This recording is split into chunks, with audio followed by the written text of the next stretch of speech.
Hello, buddy. Welcome back to the Tin Man Score channel. I'm your host, Jeffrey Tin Man Taylor, and today I'm reacting to my third and final Midnight Tales video for you guys, and this was titled 6 Most Disturbing True Scary Stories. So without further ado, I'm going to turn these lights off, move the camera back up here for you guys, and let's get this reaction on the road in the bag, shall we? Okay, here we go.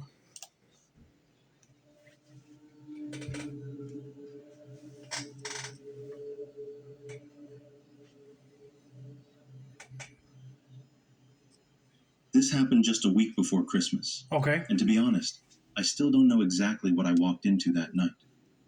I'm 32, a Navy vet using the GI Bill to go to college. Life's been busy lately.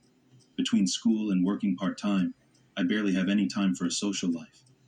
So like a lot of people, I've been using dating apps to meet people. And not long ago, I matched with this girl around my age. She was really attractive. We hit it off quickly in conversation. And after a couple days of texting, we agreed to meet up at a bar restaurant not far from where either of us lived. Everything seemed pretty normal at first. She looked just like her pictures, very pretty, seemed chill, and we clicked in person, just like we had over messages. While we were talking, she mentioned that she worked at the local police department, not as a cop, but more like in an administrative or receptionist role. I didn't think too much of that until she also brought up that her roommate was out of town for the holidays, and that she hated being alone because she had this obsessive ex-boyfriend who used to stalk her. First of all, I would like to say thank you for your service, and I'm glad that you're able to go to college with the GI Bill, but also you were able to hit it off with a nice lady on one of them dating apps. So it seems like everything's going smooth. That made me pause. I mean, obviously I asked her if she was safe and if this guy was still around. She kind of brushed it off, said he was harmless, and just hated being by herself. I'll be honest, that didn't sit right with me, but she downplayed it so much, I let it go.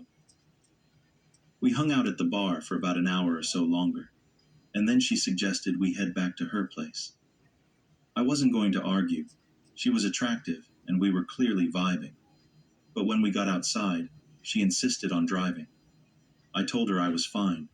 I'd only had 2 gin and tonics, but she pushed hard, said she sees way too many DUI cases at work and didn't want to risk it.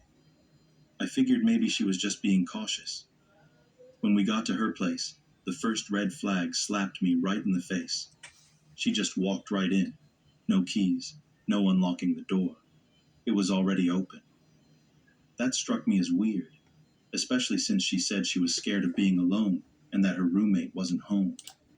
Yep, that is sort of weird because if the roommate ain't home and she is scared of being alone, why would you have the door unlocked already? I mean, your ex would have been able to walk right in if you left the door unlocked. I don't want to jump to any conclusions just yet, so let's continue on with the story to see what happens next. But before I could say anything, she headed to the kitchen to feed her cat. While she was doing that, I noticed something else. There was a bowl of cereal sitting on the counter. I walked over and touched it, still cold. The milk hadn't even made the cereal soggy yet, like someone had poured it maybe 5 or 10 minutes earlier. I asked her about it, and she froze for just a second before saying she'd eaten it as a snack before meeting me at the bar. It didn't make sense. She'd gotten to the bar before me, and we'd been there for over an hour. There was no way that cereal had been sitting there that long. Yeah, I'm calling bull. Before I could push further, she suddenly walked up to me, kissed me, wrapped her arms around me, and said, "Take me to my room." And I'll admit it, I ignored all the red flags and followed her lead. She was hot, the chemistry was there, and for a few minutes I stopped caring about the cereal or the unlocked door. But then things took a turn. We were in her room, starting to mess around, and I got up to close the curtains. She stopped me, told me to leave them open. That felt off. But before I could even question it, just 5 minutes later, she let out a loud gasp. Her eyes were locked on the window behind me. I turned and saw someone, wearing a hoodie, standing there, looking in. The second they realized I saw them, they bolted, and I could hear them running across the deck outside. I jumped out of bed and ran through the house, checking the doors. And sure enough, the front door wasn't even locked. I went over and locked it. Immediately after, someone started pounding on it. Hard. I was ready to open it and go after the guy, but she begged me not to. She just kept saying, "Come back to bed, come back to bed." I shouted, asking if she was out of her mind, and she calmly said, "It's just my ex. He does this sometimes. He'll go away." She said it like it was normal, like this was something that happened all the time. That's when I snapped. I asked her if she knew it was her ex, and she nodded like it was no big deal. Then the banging started on the side of the house, further away, like he was circling. But she didn't seem panicked. In fact, she kept trying to seduce me back into her bed. And that's when my fear turned into anger. I started calling her out about the cereal, the door, the whole situation. I told her I didn't buy her story. That's when I said something I'm not proud of. But at the time, I felt like I was in real danger. I told her that if this was some kind of robbery setup or creepy roleplay, I'd fight back, and I'd make sure it didn't end well for either of them. I needed her to know I wasn't some soft target. While keeping her distracted with questions, I quietly ordered an Uber on my phone. I didn't tell her, just stood by the door, trying to stay ready. Thankfully, I hadn't fully undressed, and my shoes and jacket were right there. The second I got the Uber notification, I opened the door and ran. Didn't say a word, just sprinted out. As I looked back, she was standing there in the doorway, staring at me, not saying anything. It's been over a month now, and I still don't fully understand what the hell that night was. Maybe she really did have a crazy ex. But between the unlocked door, the cereal, her behavior, and how calm she was about it all, it felt like something else entirely. Like maybe I was about to be robbed. Or maybe I was unknowingly pulled into some weird fantasy scenario. I don't know. What I do know is that I'm furious with myself for ignoring the warning signs. I've been through a lot, including 9 years in the Navy, and I still walked into something that could have gone way, way worse. I reported her dating profile and told the bartender at the bar we met at, just in case. Hopefully that keeps someone else from going through what I did. Yeah, you would think that nobody else would go through the same thing as he did. I don't know why women would do that. I mean, I don't want to make it sound sort of weird, but if you're into that kinky stuff, I would wait until you find someone that you truly love, marry, and then if you want to do some role play sex, then go right ahead. But if you're not married and this guy don't even know you, Harley, it's strange that one, she lied about not having a roommate there, but the door was unlocked and the cereal was just poured into the bowl. So that tells you that she gets her ex-boyfriend to like set up like a whole robbery scenario, but then she tells whoever to not go out there and attack him. Be like, are you crazy? This person might need to go get some mental therapy or something, because that's just wrong that she just wastes people's time with the dating app and they're not going to be having a serious relationship. I mean, are you kidding me? That's just not only wrong, but sad.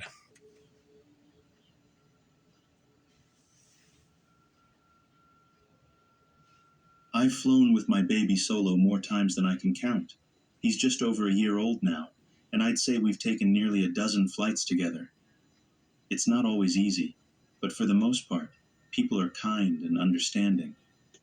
He's a happy little guy, and yeah, he's pretty cute too, so strangers often smile or talk to him in passing.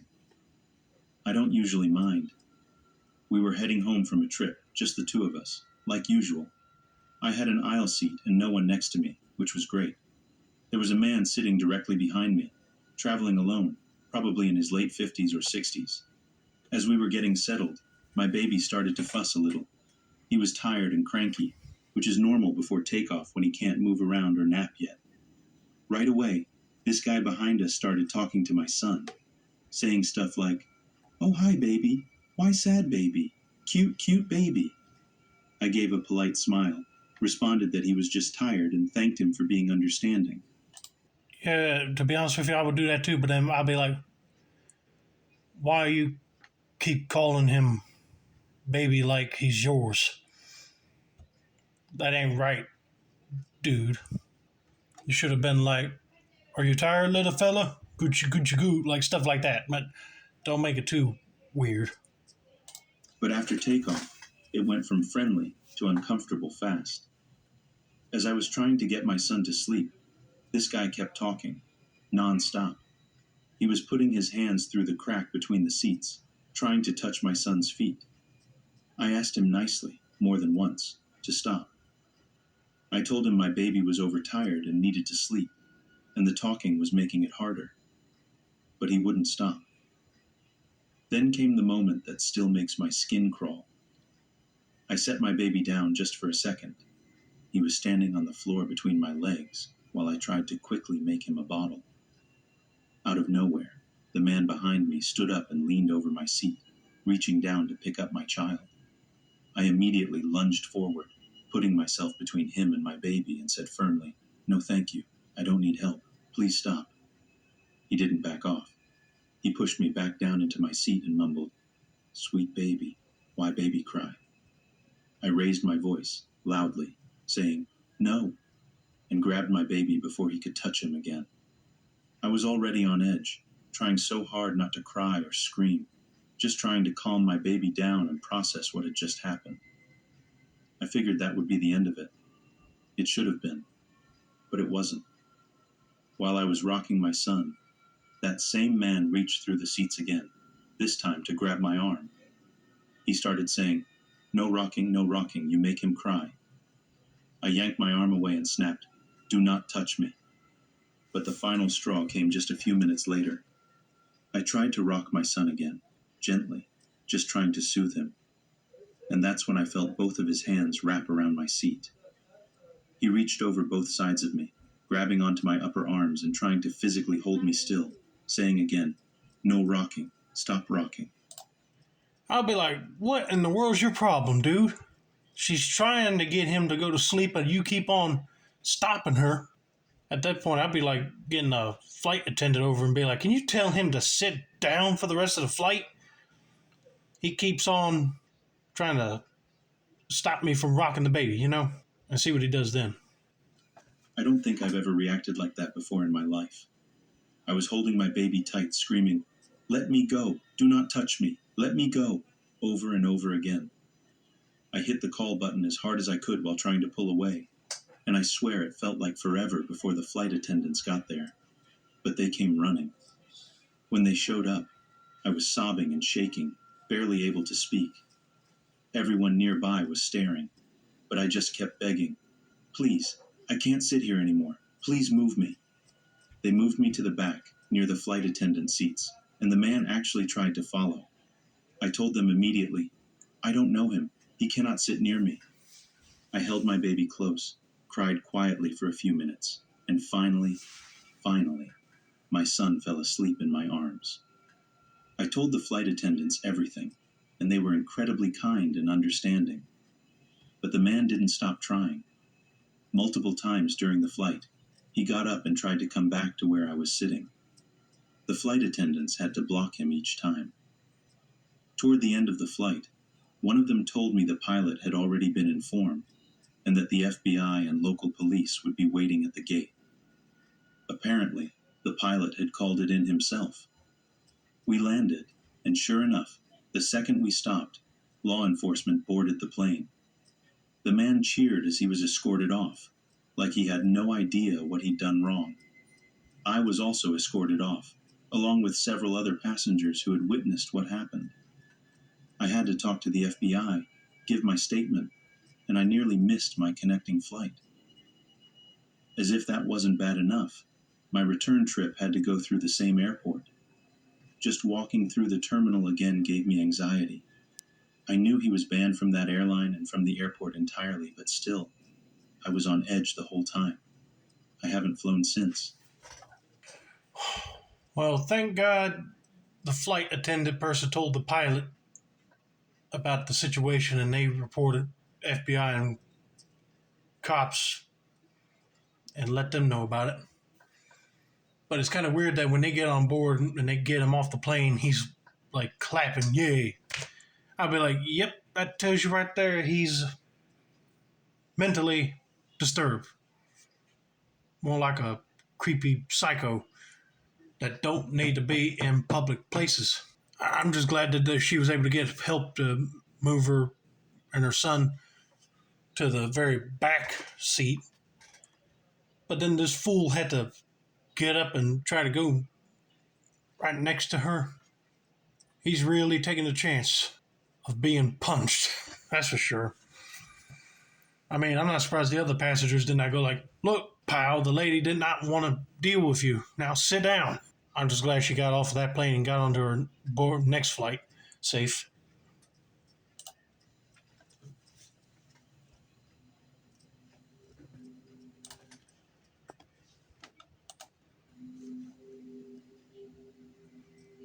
Growing up, I don't remember anything from the time I was born all the way to around age 13. It's like a blank space, just silence. The only things I do know about those years come from random flashes of memory, some things my family has told me, and a handful of police reports I was only allowed to read much later. Hey, you ain't the only one, dude. I can barely remember back when I was a toddler, but I can still remember some events that happened when I was in elementary school and middle school. But anything before that is just still a blank for me. But there is one thing, or rather one person, I remember clearly. A woman I only ever knew as Auntie. No last name, no credentials, remember clearly. A woman I only ever knew as Auntie. No last name, no credentials, just Auntie. I started seeing her when I was about 7. We'd sit in her living room, and she'd quietly type everything I said into her laptop while I talked. She was calm, kind, even warm, and I think at that age, I convinced myself that she was someone I could trust. So I did. I opened up to her month after month, year after year, not realizing that those conversations would one day become something I'd come to hate. When I was 14, I finally admitted something huge. I told her that I'd tried to take my own life multiple times. I told her it was because of a bunch of things. My mom's increasing toxicity, the fact that I was so isolated from everyone, and mostly because I still hadn't made peace with the things that happened in my early childhood. Well, I hate to tell you, dude, but you might be talking to a psychiatrist and you don't even know it. That's why she was typing everything that you said on her laptop. Or she might be with child services. I don't know, but it just seems sort of weird that he's saying all this stuff to this person, and he said that he regretted it now. Whatever pieces I could remember. But even after telling her that, nothing changed. No help, no progress, no referrals. I remember asking my mom once on the way to Auntie's house if I could maybe see someone else, someone who could actually help me. She just hissed at me to be quiet. And that was it. As time passed, I started to notice weird things in those sessions. I'd talk about how much my mom was hurting me emotionally, sometimes physically too, and Auntie would always play it down. She'd tell me I was blowing things out of proportion or make excuses on my mom's behalf. I convinced myself that maybe she was just being empathetic, trying to help me understand my mom better. That maybe this was some weird psychological method to help me cope. But then things started to get off. When I turned 16, I'll admit, I was reckless. I went to parties, drank whatever was there, and definitely didn't tell anyone where I was. But suddenly Auntie started asking really specific questions about things I'd never told her. Stuff I thought was private. It wasn't just guesses. It was like she knew. I chalked it up to her being observant, since she'd known me for almost a decade by then. But then she started bringing up details about parties before I even mentioned them in our sessions. That's when it hit me. She was getting this information from somewhere else. The worst part was when she started inviting my mom into the room at the end of our sessions and telling her everything I said, word for word. No warning, no consent. It was horrifying, just sitting there while she replayed all the things I confessed, especially the stuff about my mom's abuse, right in front of her. It destroyed whatever little safety I had left. Not long after that, my world basically collapsed. So this person is probably someone that was paid by the mom just to see what in the world was going on with her boy, and she wanted to keep no secrets from her. Oh man, that is just awful. At that point, I don't know if I can trust either of them. My grades dropped. My mom cut me off from everyone. And eventually, on my 17th birthday, I snapped. I tried to end it. Again. I ran into my mom's room, frantically searching for anything I could use. I remember yanking open drawers, ripping through cabinets, and then finally spotting a suitcase in the back of her walk-in closet. For some reason, I opened it. I wish I hadn't. Inside was a mountain of papers, pages and pages of transcripts from my sessions with Auntie, going back years. And I realized right then, she had been reporting everything to my mother from the beginning. That discovery broke me. But it also lit something in me. I knew then that I had to figure out who this woman really was. Over the next year, I started paying close attention in our sessions, snooping around her house when I got the chance, trying to pick up on anything that could help me figure out her real identity. I asked my mom dozens of times who Auntie was, and every single time she gave the same empty answer. She's a psychologist. But I knew that was a lie. One night, I did something that could have completely ruined me. I waited until my mom was in the shower. Then I stole her phone and bolted. I had no plan, just adrenaline.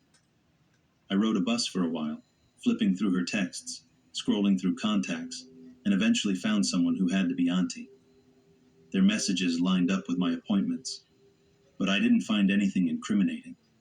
They barely texted. It was all phone calls. After hours of searching, I finally decided to check my mom's Instagram.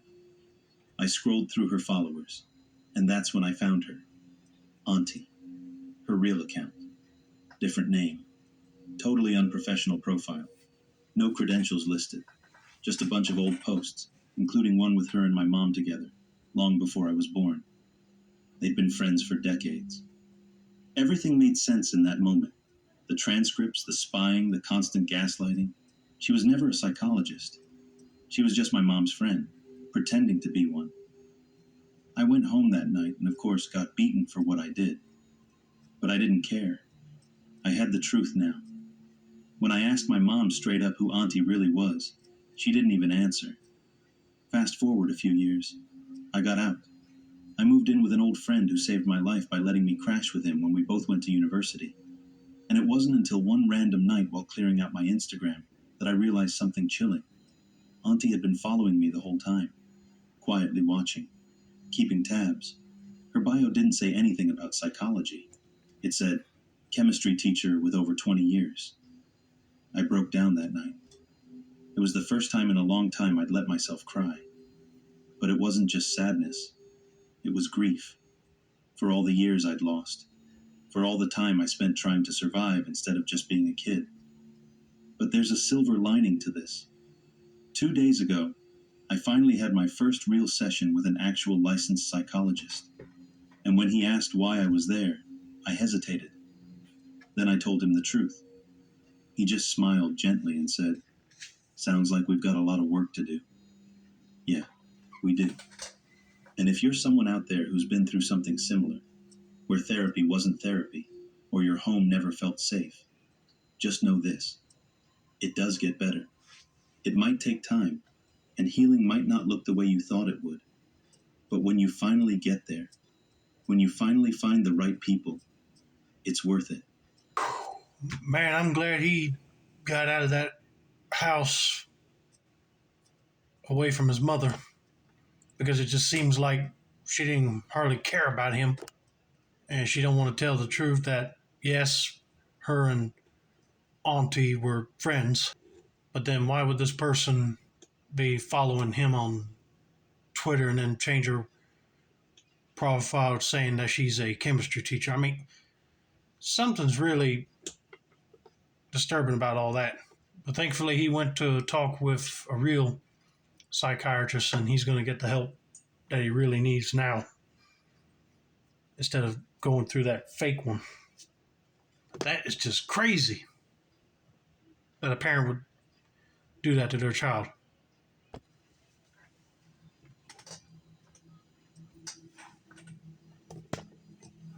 So my best friend and I both grew up in London, but her dad's side of the family is from Ireland. Every summer she goes over there to visit her granddad and the rest of her family. Last summer she invited me to join her for a couple of weeks, and I was all in. I'd never been to rural Ireland before, and I had no idea what I was in for. Her granddad's place? It was remote, like proper middle of nowhere remote. The nearest town was at least a 40-minute drive, and his house was the only building for miles. Oh man, that must be nice to get invited to go with your friend to Ireland to go see her dad's side of the family's place and where he grew up at. That would be amazing, but I know you'll be eating a lot of potatoes. It sat right in front of a quiet lake and backed onto this massive forest. Honestly, it was beautiful in that eerie, postcard kind of way. Peaceful, but a little too quiet, if you know what I mean. One evening, her dad, granddad, uncle, and older brother were heading to the local pub. They invited us along, which was tempting, but we decided to stay back. We figured it'd be a rare chance to have the house to ourselves. Just two teenage girls playing grown-up, eating snacks, watching movies, pure chill vibes. Now, if you've ever been to Ireland, you'll know that a quick pint is never just one pint. A couple hours had passed, and it was getting close to 10 p.m. when we heard a knock at the front door. We figured maybe someone forgot their key, so we went to check it out. To get to the front door, you had to go through this little conservatory area first. We stepped into it expecting to see one of her relatives, but instead, there was a man standing outside. At first, we just kind of stared at him, waiting for him to say something. And in that silence, I got a good look at him, and something was off. He looked wired. His eyes were too wide, like he hadn't slept in days. Well, they ain't lying about the whole drinking more than a pint in Ireland. You get at least 5 to 8 pints in, you'll be hitting the floor, that's for sure. So this person might have had a couple of pints of beer himself and he's just so drunk that he don't even know where he's at. Hopefully that's the case, but I'm not sure. And his whole vibe was just wrong. He said his car had broken down and he needed to use a phone to call someone to come pick him up. I glanced past him, trying to see the car he was talking about, but there was nothing. No sign of a vehicle anywhere. I asked him where his car was, and he told us he'd broken down about 30 minutes down the road and had walked until he found a house. Given how isolated this place was, I guess it could have been true. Hesitantly, my friend offered him her phone and said he could call someone, but would need to stay outside on the porch. He didn't take it. He ignored the phone completely and started asking if any adults were home. I wanted to think maybe he just felt awkward talking to two teenage girls and preferred to speak with someone older. But at the same time, I knew, we both knew, that this wasn't right. Trying to keep calm, we told him that her family was out, but would be back soon. That didn't put him off. In fact, he started looking past us into the house, like he was checking it out. Then he said he needed to use the landline and began insisting we let him in. No, don't let him in. I was just thinking maybe he was one of them people that had too much to drink and was lost, but nope. He just might have been a person taking advantage of these girls saying that his car was broken down just so he could look inside the house and probably break into it. Oh man, they need to come up with something to get him away from that door before he pushes them away to find the landline phone. At that point, the alarm bells were screaming. If he needed to call someone, why not just use the phone in his hand? Why the landline? He kept pressing us, more insistent each time, almost aggressive about it. My friend finally told him that he could use the mobile or leave. Those were the only options. When he kept pushing, we just shut the door in his face and locked it. Then we locked the inner door too. We were both shaking. We went back to the living room, turned off the lights, and tried to peek through the curtains to see what he was doing. He didn't leave right away. We saw him pacing around, trying to peer in through the windows. It honestly looked like he was searching for another way in. Eventually, he wandered off into the dark, but we had no clue where he went. That was almost worse than him standing there. And then my friend dropped something that made it even more unsettling. She said she'd never seen him before. And in that town, everyone knows everyone. We thought about calling her dad, but by then it had been a while, and nothing else had happened. So we figured maybe it was over. We tried to go back to normal. Her dog started getting restless, barking like mad out back, but it was pitch black, so we couldn't see anything. We assumed it was just a goat or something. It usually was. After a while, we gave up on waiting for her family and decided to just go up to bed. I went into the kitchen to grab us some water before heading up, and that's when I heard it. The back door handle was rattling, like someone was trying to force it open. I froze. That door was old, and I didn't trust it to hold. Then came the banging, loud, violent. I screamed, and my friend sprinted downstairs. She yelled that she was calling the police, which wasn't true because our phones were upstairs. But it worked. The banging stopped. We heard footsteps retreating into the night, getting quieter and quieter until we couldn't hear them anymore. We were frozen, couldn't speak, could barely breathe. And then we heard the front door open. We didn't wait. My friend grabbed a kitchen knife, and we both bolted into the pantry to hide. It felt like the end. But then we heard her dad calling out for us. And I swear, I've never felt relief like that in my life. Still trembling, we rushed out and asked them, "Did you see a broken down car on your way here?" They all looked at us confused and said no. Nothing. No car. No sign of anyone walking the road either. And in that moment, I honestly thought I was going to be sick. Yep, I knew it. He didn't have no broken down car. He just walked in from the woods because he figured nobody was going to be at the house. But when he saw them girls, he figured he'd come up with a scapegoat to say that his car was broken down. He needed to use the phone. And if they let him in to use the landline, they probably would have walked away and he probably would have stealed something and got out quick. But nope, them girls shut him down and he was mad and he wanted to get in to that house so bad that he would try to break the door down. But luckily, they said they were going to call the cops and he run away. But I know they're not going to be leaving them girls at that house by themselves if they went out of the house to hang out somewhere. That is scary. Nobody really need to go through that.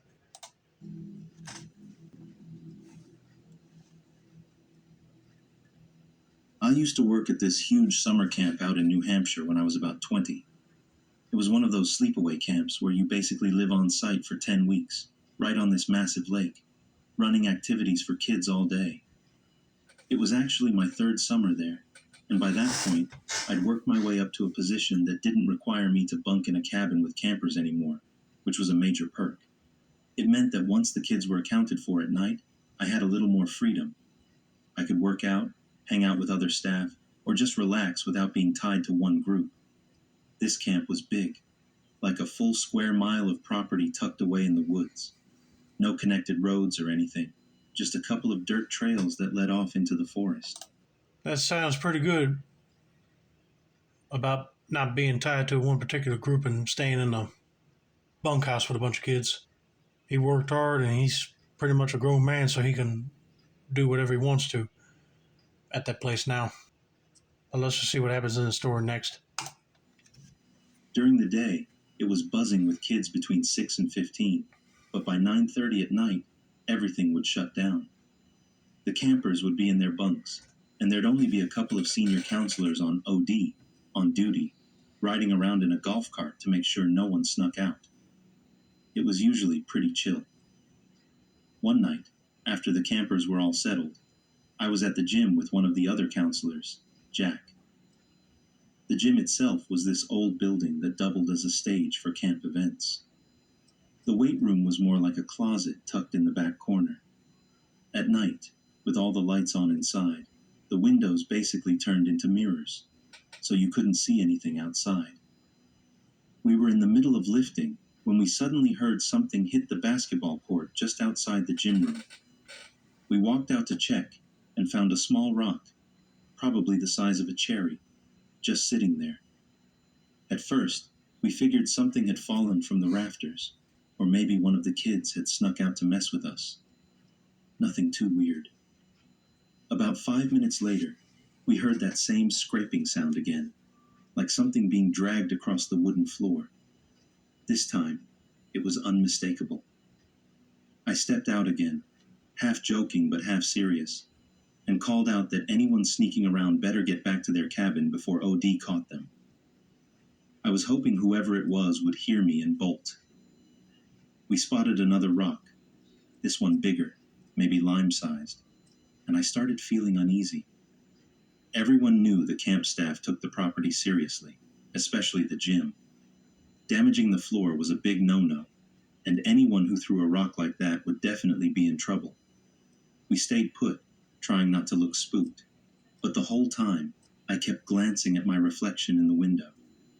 It hit me that someone was definitely out there watching us, and because of the way the windows reflected, I could be looking right at them and not even know it. You got that right. You can't see them, but they could probably see you, which that is really creepy. And I take it it's not any kid sneaking away from the camp bunks. It's probably somebody that snuck up on the property and was not supposed to be there. That thought made my skin crawl. Then, out of nowhere, there was this loud thud. I dropped my weights and sprinted to the court again, just in time to see this massive rock, probably the size of a basketball, bounce and roll across the court. That was when the mood shifted completely. No way a camper did that. That thing could have done real damage, and sure enough, it had chipped the wood. I stormed toward the open doorway that faced the woods, pitch black out there, and yelled out, thinking maybe it was Matt, one of the counselors on duty. I threatened to report him if he didn't stop screwing around. But as I was standing there, I realized how stupid it was to have my back to the light inside and my face to the pitch dark outside. If whoever it was had thrown something at me, I wouldn't have even seen it coming. I turned back toward the court, and that's when my stomach dropped. I saw the golf cart coming, from the opposite direction, which meant it couldn't have been Matt out there messing with us. I looked at Jack, yelled, "Let's go!" and we both ran to the other entrance to meet the cart. I told Matt what had happened, how someone had been hurling rocks into the gym for nearly half an hour, and we all sped around to the backside of the building. But whoever it was had vanished. The only place they could have gone was straight into the woods, because that side of the property backed up to nothing. There were no roads, no cabins, no trails, just thick forest for miles. We headed back to the staff lounge after that, but I couldn't shake the feeling. My adrenaline was still spiking, and I felt this deep, primal kind of fear. I don't scare easy, but that was one of the few times I genuinely felt hunted. Like someone had been sitting out there in the dark, silently watching us. Just waiting. What messed me up the most was knowing that they'd made their way onto the property, through the woods, in total darkness, with no light, no sound, no reason. And then they slipped away just as quietly. Whoever it was, they weren't trying to prank us. They were trying to scare us. And it worked. And yet still you don't know who or what was throwing them rocks at you. That's really creepy. I would have been getting like the park rangers or regular sheriff's office deputies and asked them, can they go and search the woods to see if they can find anybody that was in the area throwing them rocks.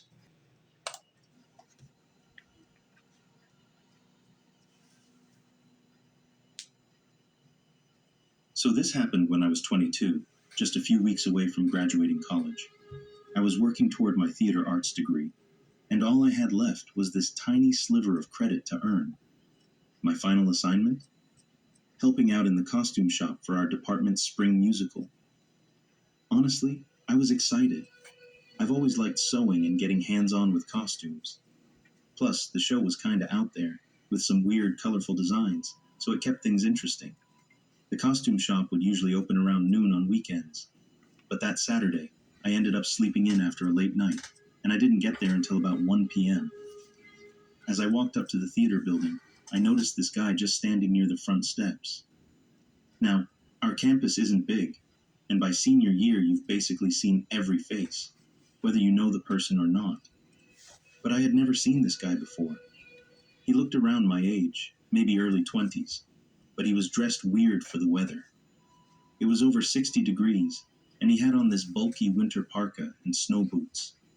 His clothes underneath were kinda dirty, like old jeans and a wrinkled t-shirt, and his hair looked greasy, unwashed. We made eye contact, and I gave him a polite smile and nod, mostly out of habit, but he didn't return it. He just stared. Not in a flirty way, just cold and empty. His eyes followed me as I walked up the steps and through the glass doors, and something about it gave me that gut-deep warning, like my instincts wanted to raise a flag, but I brushed it off. Down in the costume shop, a friend of mine was already there. They asked if I was okay. I must have still looked a little rattled. I told them about the guy out front, and they actually went upstairs to check, but came back saying he was gone. We laughed it off, assuming he was just some oddball or maybe someone waiting for a friend. I spent the next few hours sewing ridiculous costume pieces, like literally stitching beach balls onto bikini tops, while listening to a podcast. By around 4:30, my friend left, and I was alone in the shop. I took a quick break to finish some homework, then went back to hand sewing snaps onto the back of a blouse. This time I left my headphones off, partly because I was getting tired, but also, I don't know, I just didn't want to be completely zoned out alone down there. Now, the costume shop is in the basement, and it's not the easiest place to find if you're not familiar with the theater building.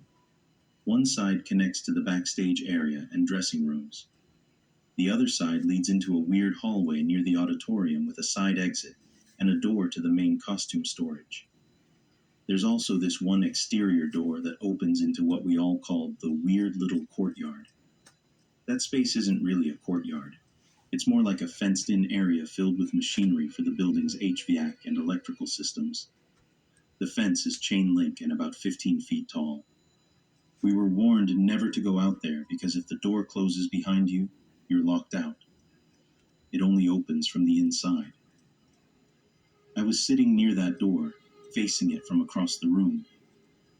There were mannequins scattered between me and the door, but I still had a clear line of sight through the window on it. It was around 6 when I heard a noise that snapped me out of my focus. It startled me, and I accidentally dropped my sewing needle. I bent down to pick it up, and when I sat up, that door's window wasn't empty anymore. Parka guy was standing there, just on the other side of the glass. At first, I couldn't fully see him because of the mannequins, but I shifted in my chair, and yep, it was him. He had found me, and somehow, he was standing in the locked, fenced-in courtyard. He must have scaled the 15-foot fence. That's the only way in. That thought alone was enough to make me freeze. We locked eyes again, and this time, there was no mistaking the intention behind that stare. It was cold, blank, and completely unbothered. He looked like he was trying to open the door, just casually, like he had every right to be there. I didn't move at first. I was trying to figure out what to do. I mean, he couldn't get in, right? But then he started tugging the handle harder. That snapped me out of it. The main entrance to the costume shop was to my left, and it could be locked from the inside, so I got up to secure it. Just as I reached the door, he started pounding on the glass behind me. Loud, sudden, aggressive. That was the moment I got scared.